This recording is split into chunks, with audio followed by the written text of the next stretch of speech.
Bueno, un poco la intención de iniciar es comenzar a trabajar con los contenidos de la segunda unidad y un poco presentar cuál es el estado del campo de estudio de los movimientos sociales antes de los nuevos paradigmas. Vendría a ser como la prehistoria del estudio de los movimientos sociales. Ahora sí, ¿cómo va, Alexis? Hola, hola, ¿cómo andás? Bueno, Alexis, Ahí. Sofía, Marta, Martina y Pedro, bienvenidos. Les decía que lo que vamos a hacer hoy es un poco recorrer cuál era el estado de la cuestión del estudio de los movimientos sociales y por qué fue necesario reelaborar teorías que dieran cuenta de estos nuevos momentos, de estos nuevos fenómenos, ¿no? En realidad nos referimos a básicamente los movimientos sociales que tuvieron lugar primero en Estados Unidos y después en Europa durante la década del 60, ¿sí? Estamos hablando básicamente del movimiento por los derechos civiles en Estados Unidos, que intenta dar por tierra con el segregacionismo, y en el caso de Europa, obviamente, el ícono son las revueltas de mayo del 68, que además va a tener sus réplicas también en América Latina. ¿Sí? El próximo encuentro voy a elaborar algo sobre qué pasa con el estudio de los movimientos sociales en América Latina en forma particular. El otro aviso es que, bueno, este fin de semana van a tener ya habilitada la segunda unidad en el aula virtual. De todas maneras, vamos a trabajar hoy con una presentación general del tema y el estado de la cuestión anterior, y ya próxima tutoría nos vamos a dedicar específicamente a estas dos grandes ramas, estas dos grandes teorías o paradigmas que se proponen en el estudio, el que es aportado por Estados Unidos y el que es propuesto por los europeos, y nos vamos a detener específicamente en el análisis de los textos que ustedes tienen que leer. Así que hoy va a ser más o menos rápido y apelando a los conocimientos previos que ustedes ya tienen. Todos han cursado psicología política o se está cursando este cuatrimestre. La estamos cursando ahora. Ah, bueno, bien. Sí, ahora. Va en paralelo Perfecto. con esto. Perfecto. De todas maneras, ¿a Freud ya lo han visto? ¿Han avanzado con algo de la psicología de las masas? No. Recién ahora estamos justo Estamos en leyendo eso. la clase que viene, vamos a charlarlo Bueno, un poquito. en realidad, este es nuestro único punto de contacto con los contenidos de Mirta, porque en realidad lo que nosotros vamos a hacer es precisamente diferenciarnos de ese enfoque. En principio, bueno, el contexto en el que va a surgirse esta gran crítica en el marco de la sociología, las teorías clásicas, va a ser los movimientos sociales que aparecen luego de la Segunda Guerra Mundial como primer detonante, y que además, a partir de ahí van a empezar también los planteos desde el ámbito de nuestra propia disciplina en relación a las críticas del sistema representativo, ¿no? Es como que esta democracia representativa tiene sus límites y los partidos políticos no son tan buenos canalizadores de demandas como nosotros pretendimos. En el caso de nuestra disciplina, nosotros nos vamos a despertar un poco más adelante, digamos, ¿no? Cuando los resultados empiecen a aparecer en la SUR. En el campo de la sociología empieza el estudio de los movimientos sociales. En realidad no es nuevo. Si uno se remonta y piensa en los clásicos, los estudios clásicos de la sociología se los debemos básicamente, en primer lugar, a Marx y Engels, ¿no? Los primeros que estudiaron movimientos sociales e intentaron entender a sus actores fueron nada más y nada menos que los teóricos del marxismo, intentando dar cuenta de las clases sociales y sus luchas por sus reivindicaciones. Fueron verdaderos estudios de los movimientos sociales, tanto desde lo académico como desde lo político. Y en términos generales, desde la academia clásica, el funcionalismo va a ser la reacción a esta lectura, ¿no? Entonces vamos a tener el materialismo dialéctico por un lado y el funcionalismo por el otro, tratando de dar cuenta de los mismos movimientos sociales y sus luchas desde perspectivas completamente diferentes e incluso opuestas, con un actor central, que era el movimiento obrero. El tema es que a partir de las reivindicaciones de los movimientos de trabajadores y sus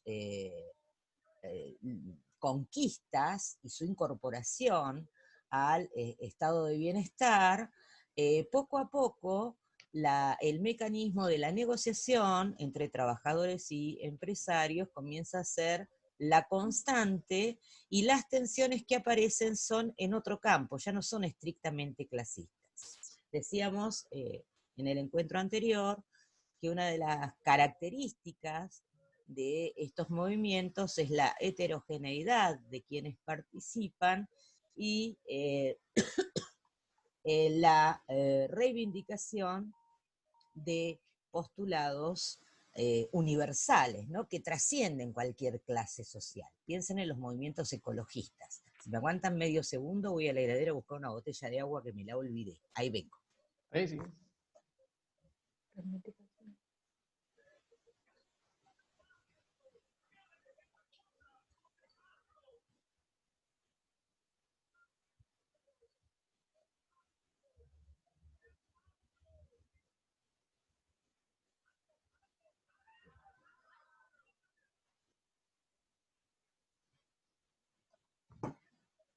Ahora sí, como en toda casa, en esta casa tampoco hay botellas de agua tan vacías, hay agua de grifo. Acá está. Bien, decía. Entonces, características fundamentales de estos movimientos va a ser la heterogeneidad de los mismos, participan distintos grupos que aparentemente no tendrían nada que ver, pero generalmente son nucleados en consignas de carácter universal. Una de las preguntas que se hacen los autores es, bueno, estos movimientos pretendieron cambiar el mundo. ¿Lograron cambiar el mundo? ¿Lograron algo? Y en realidad sí, lograron incluir en las agendas políticas, por ejemplo, temas que antes estaban totalmente al margen e incluso que fueron posteriormente incorporados por los propios partidos políticos. Volvamos al ejemplo del ecologismo. No existe hoy en día partido político que presente un programa donde no contemple la cuestión ambiental en sus propuestas. Y también modificaron acciones de la vida cotidiana.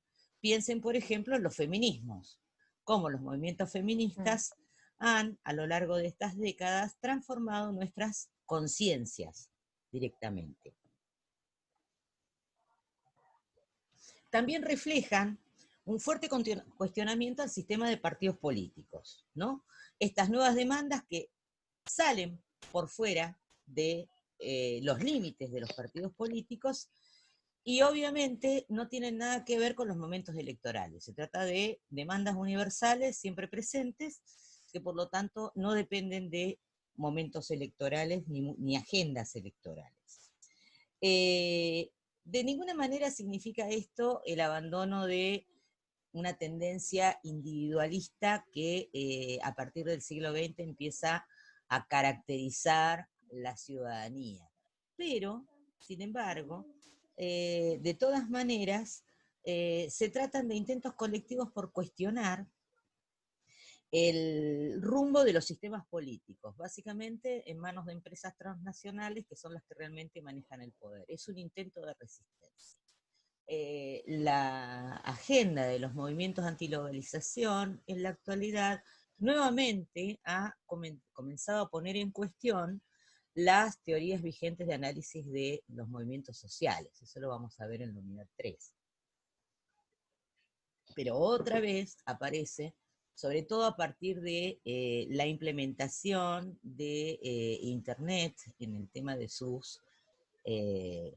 organización, es que necesita de otro repertorio de conocimientos para poder tratar de interpretar a fondo qué es lo que ocurre en estos movimientos sociales. Un poco esto es lo que nosotros queremos intentar indagar, ¿no? Cómo estos movimientos son actores sociales que contribuyen o no al fortalecimiento de una sociedad democrática. Esta es un poco la pregunta, ¿no? Estos movimientos sociales realmente, la pregunta que nos hacemos a lo largo de toda la materia, ¿pueden sustituir a los partidos políticos como canalizadores de demandas de la ciudadanía? ¿O los partidos políticos siguen siendo necesarios? Esta es una de las preguntas. Esperemos que lo sigan siendo, porque si no perderíamos muchísimo terreno al lado de los sociólogos. Así que como politóloga espero que los partidos sigan sirviendo. Pero básicamente un poco por ahí vienen nuestros planteos. La otra cuestión que también deja como corolario el análisis de los movimientos sociales es que los actores sociales pueden limitar, si se quiere, ponerle un límite a los sistemas políticos, y esto es importante. Y eso lo vimos claramente cuando analizamos la crisis del 2001, ¿no? Las movilizaciones del 19 y el 20 son claramente un límite a la acción política. Es la ciudadanía que dice basta, y esto es interesante, el hecho de poder poner desde la desobediencia civil un límite al poder político y a la corrupción política, sigue por lo menos siendo esperanzador, si se quiere, ¿no? En términos generales. En realidad, la irrupción de estos movimientos sociales en la década del 60 y 70 va a marcar un antes y un después en el campo de la sociología. De hecho, Touraine va a decir que la sociología puede directamente reducirse al estudio de los movimientos sociales de aquí en más, ¿no? Él reconoce un actor social en estos movimientos como central unidad de análisis de la sociología. ¿Qué pasaba ahí? ¿Por qué básicamente se va a transformar en un nuevo campo de estudio? Y en principio porque van a proliferar las investigaciones, tanto teóricas como empíricas, de los movimientos sociales, ¿no?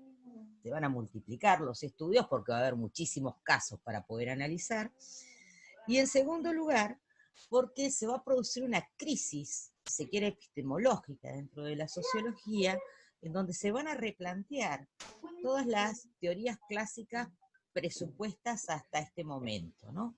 Es como que las teorías clásicas ya no dan cuenta. Uno agarra el materialismo histórico y pretende comprender el movimiento ecologista y no cierra por ningún lado, porque esas categorías de análisis no sirven, no permiten, fueron construidas para analizar fenómenos de otros tiempos, de otros contextos, de otras circunstancias. Y algo parecido va a pasar con el funcionalismo clásico. De la base de esas críticas, esas teorías clásicas, es de donde va a ir perfigurándose un nuevo campo de investigación. El antecedente inmediato lo tenemos en la psicología social, por eso les preguntaba cómo andaban con Freud y compañía, ¿no? Pero bueno, básicamente de eso, les voy contando al final de la película, de esta revisión del campo de estudio va a haber 3 intentos, 3 escuelas que se pueden identificar que intentaron avanzar un poco más allá de lo clásico, que después van a ser dejadas de lado por 2 paradigmas que se van a transformar en dominantes. Uno que se lo vamos a deber a Estados Unidos, que se va a desarrollar en Estados Unidos, que va a estar centrado en el carácter estratégico de los movimientos sociales, le va a interesar concretamente cuáles son los recursos que posibilitan la movilización y los elementos de la organización de los movimientos sociales.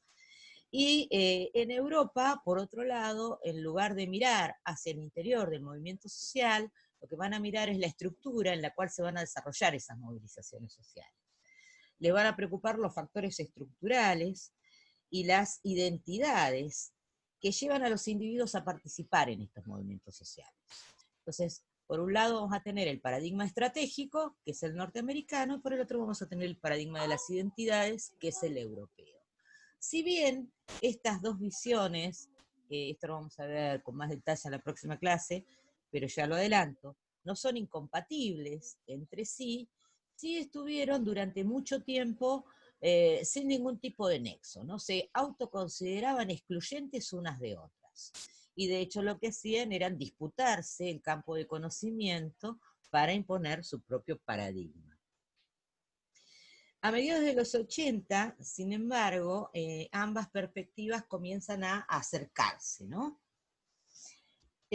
Básicamente, cuando desde los dos paradigmas se dan cuenta que nadie había logrado explicar de qué manera los condicionantes estructurales afectaban las decisiones individuales de los participantes en las organizaciones, en los movimientos sociales. Y por un lado, habían estudiado los condicionantes, del otro lado del charco, habían estudiado las decisiones estratégicas, pero nadie se había preguntado cuál era la relación que existía entre una y otra.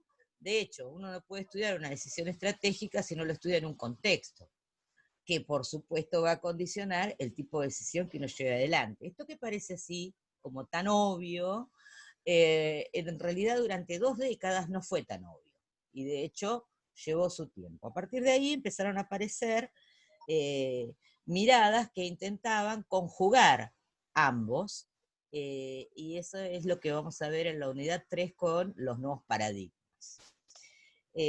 ¿Hasta acá alguna pregunta? No.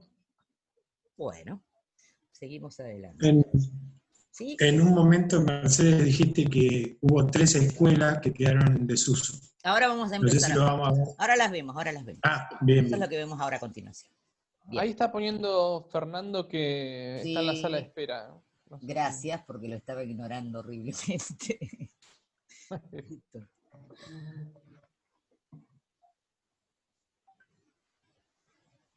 Hola Fernando, ¿cómo te va? Alexis ha sido designado ayudante de cátedra. Para que me avises cuando hay alguien en la sala de espera. Hola Fernando. Dale. El otro día Fernando provocó que yo comprara cigarrillos. Maldito, no se puede fumar en esta clase, ni siquiera virtual. No, por favor. No, hagan lo que quieran. Sí, sí, en serio, en realidad no compré cigarrillos. Fui y pedí un cigarrillo a uno de los amigos de mi hijo que fuma. Horrible lo mío, horrible. Bueno, seguimos. Fernando, hasta acá estaba poniendo un poco en antecedentes y en situación del estudio de los movimientos sociales a partir de la década del 60 y cómo esto repercutió en el campo de estudio de la sociología, generando un nuevo campo de investigación que por supuesto, y no va de más está decirlo, día a día sigue fortaleciéndose dentro de la sociología, ¿no? Los movimientos sociales que rompieron en los 60, que a partir de los 70 tuvieron una aparente calma, a partir de los 80 vuelven a escena y han llegado para quedarse, ¿no? Y en el siglo XXI parecen ser lo más característico del escenario político, por lo menos hasta ahora. Bien. ¿Qué más?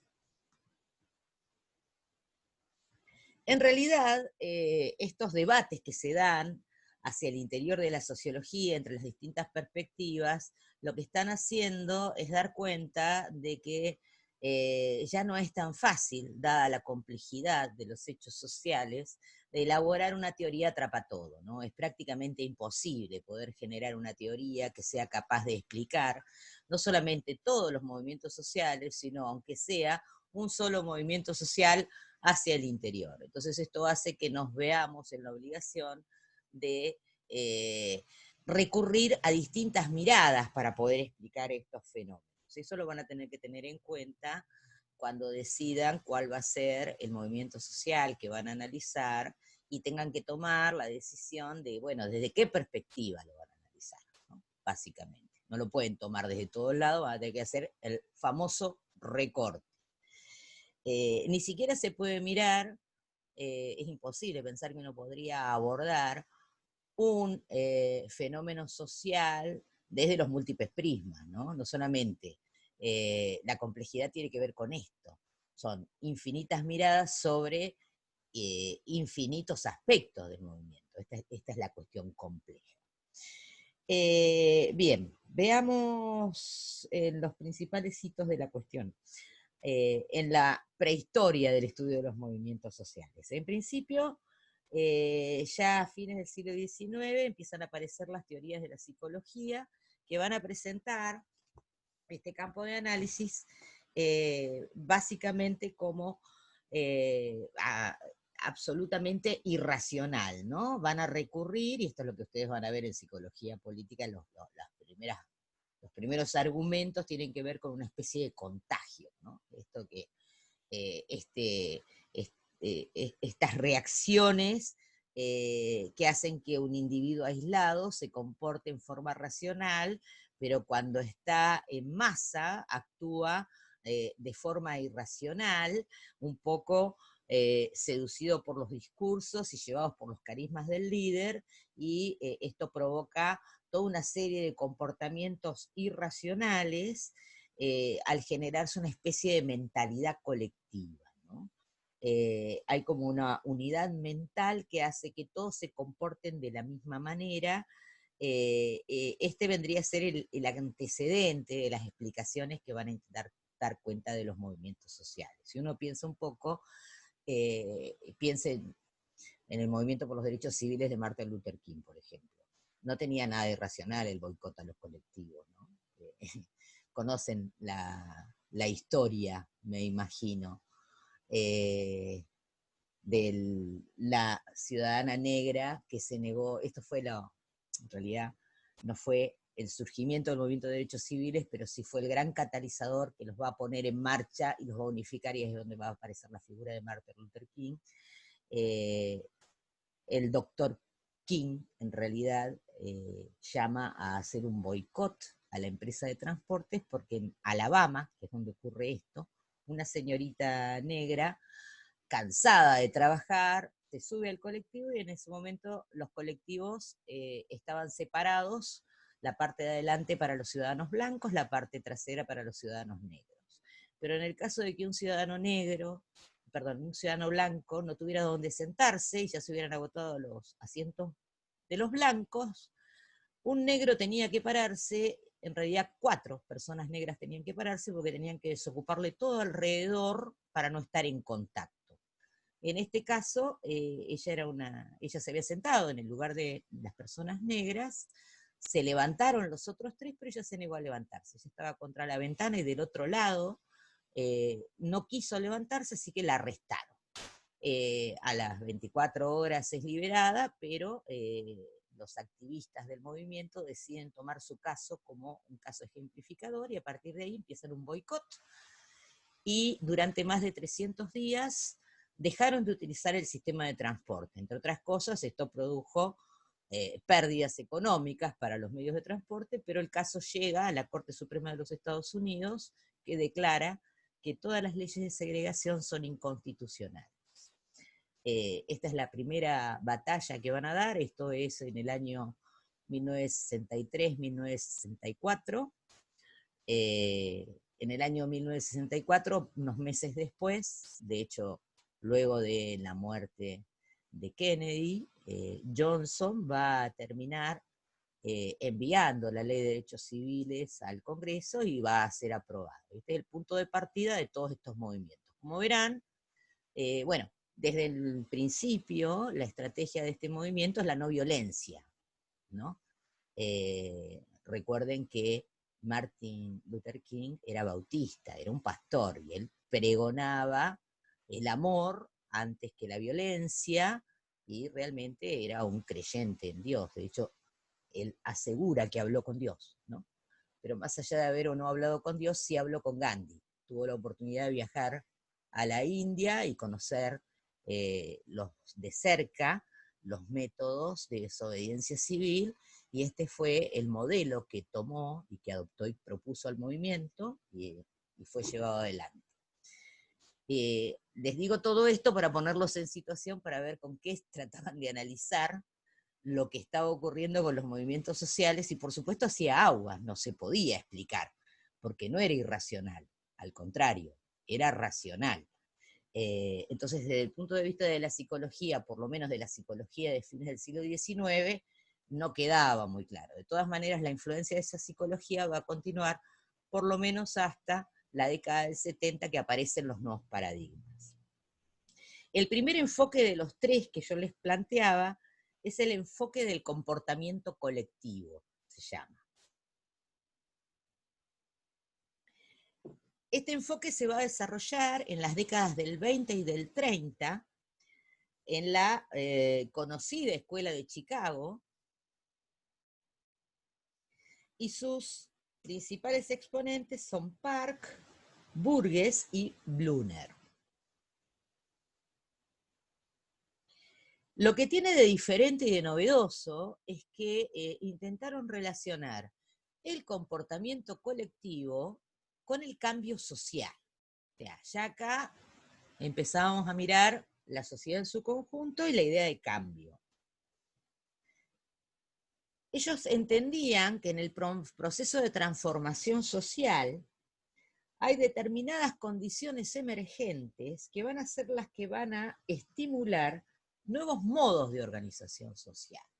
Entonces, estos movimientos sociales son en realidad el intento de conjuntos de personas que intentan buscar otras formas de organizarse a partir de los cambios que fueron operados en la sociedad. ¿De qué cambios estamos hablando? Estamos pensando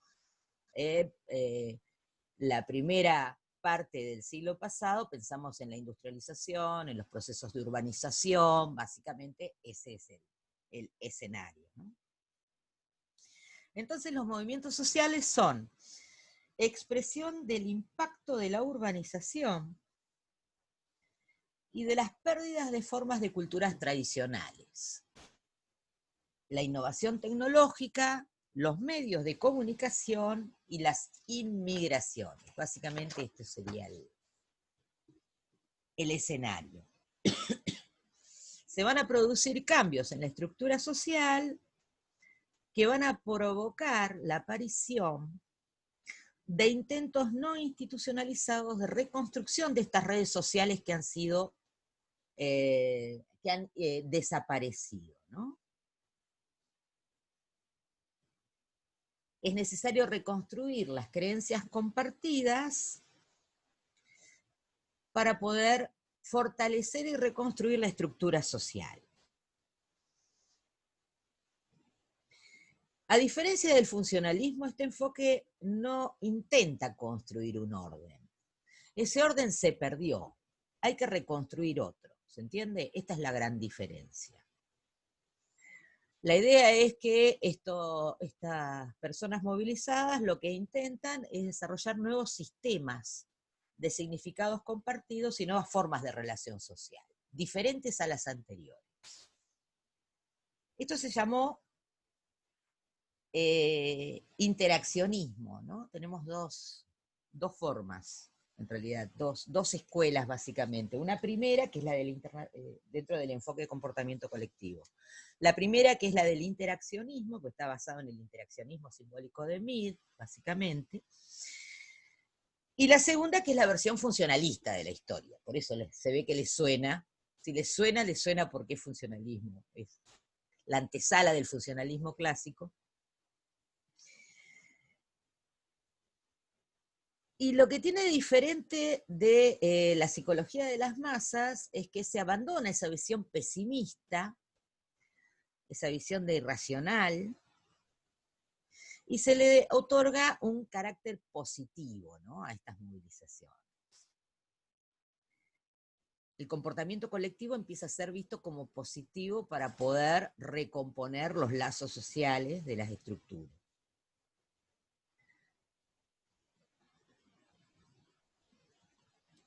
La otra gran diferencia es que la psicología social planteaba que todas estas acciones de los hombres como masa, además de ser irracionales, eran absolutamente fuera de la norma, siempre eran antinormativas. En este caso, el comportamiento colectivo puede ser perfectamente normado.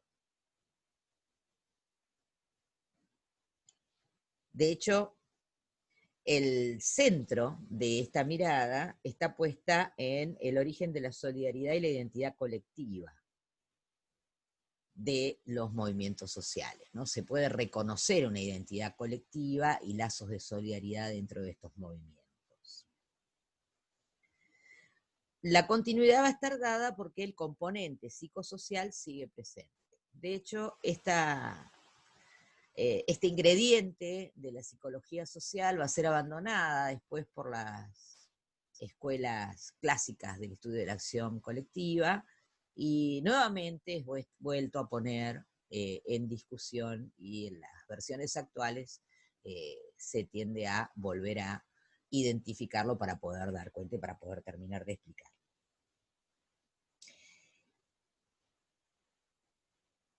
Lo que tienen de igual también es entender que la movilización va a tener lugar a partir de un impulso común de estos hombres masa, que va a ser el resultado de la interacción social, por eso lo de interaccionismo.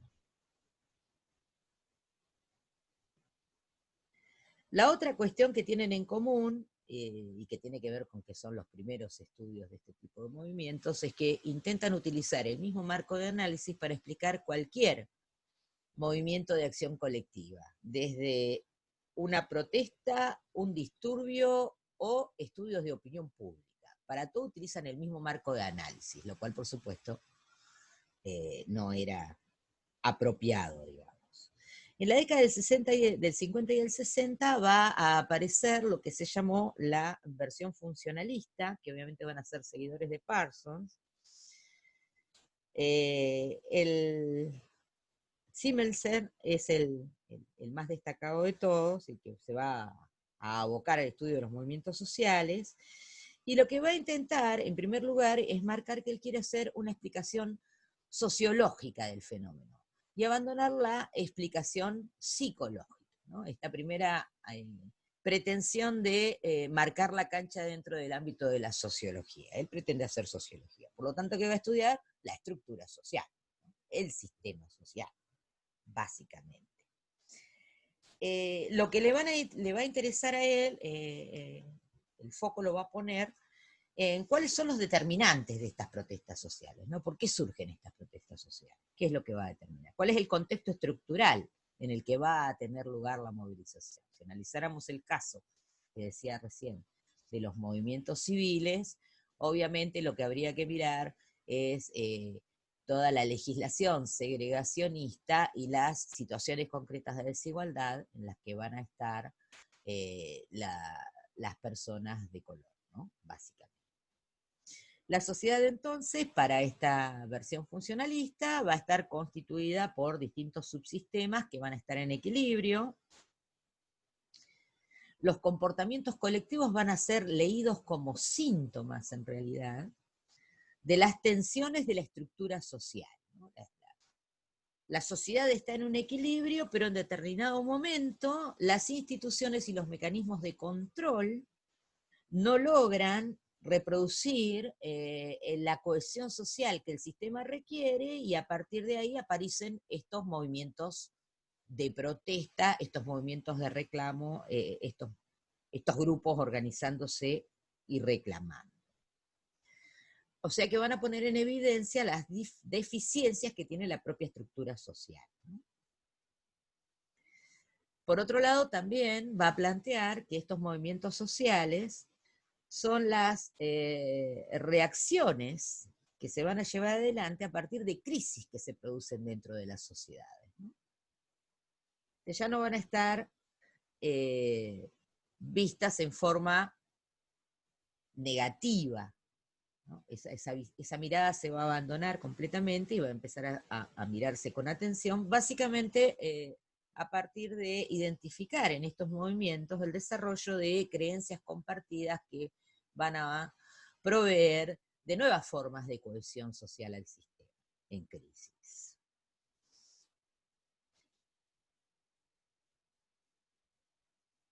Lamentablemente, al igual que la escuela de Chicago, los interaccionistas que hablábamos recién, estos funcionalistas de la primera escuela también van a considerar que los comportamientos colectivos no son racionales, ¿no? En un momento Zimmer habla de comportamientos mágicos, ¿no? Es como, de alguna forma intentan diferenciar el comportamiento individual con el comportamiento colectivo. Entonces siguen pensando que no tiene mucho de racional. Si tiene, lo tiene muy poco, ¿no? Y además, al igual que los anteriores, no van a diferenciar los distintos tipos de movimientos. Van a seguir considerando que es lo mismo un meeting que la opinión pública, básicamente. El segundo enfoque es el enfoque de la sociedad de masas.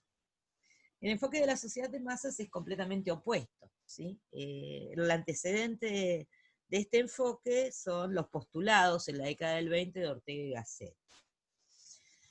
A este también lo identifican o lo conocen, es básicamente postulado por Hannah Arendt, y Kornhauser es otro de los que va a desarrollar, y lo que van a intentar hacer estos autores es tratar de explicar los comportamientos de los movimientos totalitarios de la primera mitad del siglo XX, ¿no? Básicamente. A diferencia de los anteriores, en lugar de poner la mirada en las estructuras, lo que van a mirar es las características individuales de los que participan en las acciones de protesta, ¿no? Van a poner el acento en el individuo, y en realidad van a dar su explicación a partir de la descripción de lo que ellos denominan la sociedad de masas, ¿no? Esta sociedad caracterizada básicamente por organizaciones burocráticas, que son las que van a organizar la vida de los individuos, provocando una fuerte alienación. Se está por cortar, así que volvemos a las 7 y continuamos. ¿Les parece? Para que no sea tan abrupto, porque queda menos de un minuto. Así que a la vuelta seguimos con el enfoque de sociedad de masas, que es el intento de explicación de los totalitarismos. Nos vemos. Ya les pongo el enlace. Listo. Dale. Bueno.